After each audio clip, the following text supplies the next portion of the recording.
everyone. Ngasi vlog chamang pulak sire ngasi vlog asidi ina mamang phongnamdri pa vlog ne. Ado ngasi vlog sidi atai krishna ti sigi sangom se angangi thajagi sangom mana tha mani pharak pe du legi ba sangom box ne ko. Ado akhoi su mana tha mani pharak pe ju khara angang popatana kanda khara sangom jengon degi khara breastfeeding tau sikta wat pa hai tare maonda aduna hoi tumbo popo ni ngai am tau bogi angang popo potana begi khara kaino tau bo wa da hoi sangom se formula se tang pithaki bo maonda doctor na su dum formula khara supplement tau follow in higher begi ado khara leiraga de ai gi su adum masana ai gi diet ta khangni khai khangde ai ka du khara char golaga e masai gi kaino da normal da la hai ta national ke supply se ado ado ma se thau su ya ki tre bo ado na mang ga dore si da su box khara si kai di khara di kai he moi manung da box se sumai na lak pa ni ha sumai na ko kaino lai ado ga si use tawraga kaino tawraga khoi noina full use taw de bida khoi mai apa ma chak do si ml si 250 ml ne bottle si box bottle ma sa da mai ml thap ma tu gi na khoi ge tha apa ma tung da within 24 hour freeze ta thamakan da mo ising da kaino tawraga sa hala ga mo pi thap ya do si su khai yaw ri bo ko ado khoi su ma hangom do kaino taw be gi pa khatan na khoi se lai ru bani ba do asi full box ne ba si kai di bo ko ado si se kai di ni na pamu ba hai da re khoi na ado ga si se ai hoji kaino taw ge taw bani nong tho ba si pamu ram ni na food bank da donate taw ge taw bani bo donation taw ge taw ado khoi si food bank se am lai bo leibe se khoi na thengna ba se cloth ki firon gi cloth ki donation taw khong ge si de yam thengna adum thengna ye ado ga khoi gi store gi na kan da kan de ti morte na kan de moi gi bin na khoi photo cloth donation taw bai bin do dum thame hai tare ado ga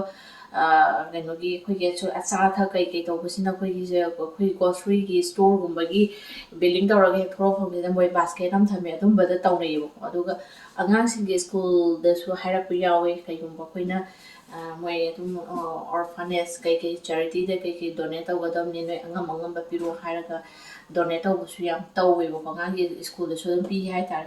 ado si sangom si de en pi pham je karai da noi na ai si google da search tawra thi re bo ko du moi food bank nei ram me bo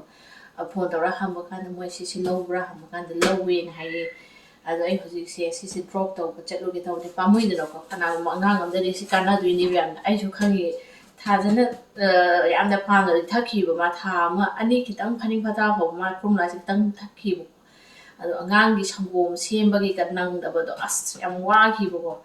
ado si kana mo mangang de khara kana ra ni na si pamui ni no thok expire ra mang ni suru ku de donate taw thok ke taw ni ado food bank sai som phok chatri we grocery store ra kai khara donate taw ba du he na dum mo location no phok chatri hai ta ya du chatla ga yenge si donate taw ram ge ngasi de ado itu ga si dum pending lai ra si thabak si mai na si loi thoro ge taw ba de ado hore mafam de yora kana number ya ra ga de mo tan number ra ke ai hu thong na ba almost ready da lai ra ne chatna ba taw ge hase pamui ba do sangom siam si khai ba si ki box si tang khai ba mu yaw ri ba si ki ura ga lum de lum me box ani si po de si ai da ha ba ke mafam de ra ga mu gi na na ma ge ai haji food bank yaw re